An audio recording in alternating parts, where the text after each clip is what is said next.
Welcome on the channel Voices of Reddit. Today we have an intriguing story about the I am currently a college student, 3 hours away from home, and recently found myself entangled in a situation I never imagined possible. A few weeks ago, I applied for a job for my final year of school that required a thorough background check. I did not get the job, which did not surprise me initially, considering the competition. However, what did shock me was the letter I received from the employer last Tuesday. The letter stated that information in my credit report may have been used against me, specifically mentioning a charged-off account and multiple missed payments. This was baffling because I have only ever had one credit card since I was 18, and I have never been a day late on any payments.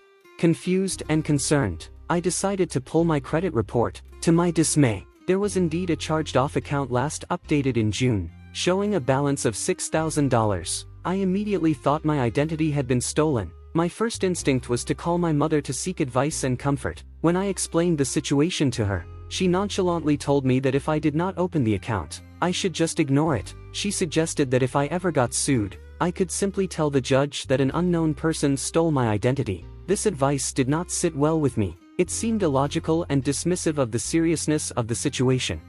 I mentioned to her that I planned to report the identity theft to the police. Her reaction was oddly defensive. She cautioned me against involving the authorities, saying I would not want those people in my life. Her response struck me as strange, but I did not dwell on it immediately. Later that day, my roommate and I discussed the situation. She pointed out that my mother's reactions were suspicious and suggested that perhaps my mother was the one who had opened the fraudulent account. The idea was distressing, but it made sense given my mother's evasiveness.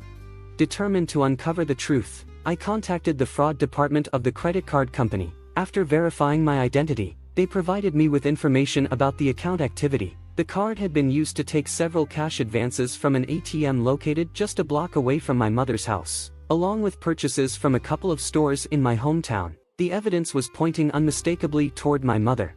Heartbroken, I called her again and gently asked her to come clean about the situation. Instead of admitting anything, she became angry, accusing me of slandering her and being ungrateful. The conversation escalated until I finally told her that I had no choice but to involve the police. At that moment, she broke down and admitted that she needed the money and begged me to mind my business. She pleaded with me not to call the police because she was on probation for felony battery charges from the previous year, and any legal trouble could result in her serving time in county jail. I was devastated. The realization that my own mother had stolen my identity and jeopardized my financial future was overwhelming. I understood that reporting her would have severe consequences for her, but I also knew that ignoring the issue could ruin my life. The fraudulent account had already cost me a job opportunity and was damaging my credit score. After much contemplation and with a heavy heart, I decided to file a police report for identity theft. The following day, an investigator contacted me, and we spoke for about 20 minutes. He was understanding and professional. We discussed the details of the fraudulent account, and I also mentioned the job I had applied for, which was a federal position. He informed me that their background investigator would likely access his report concerning the identity theft, which could impact my chances of securing such positions in the future.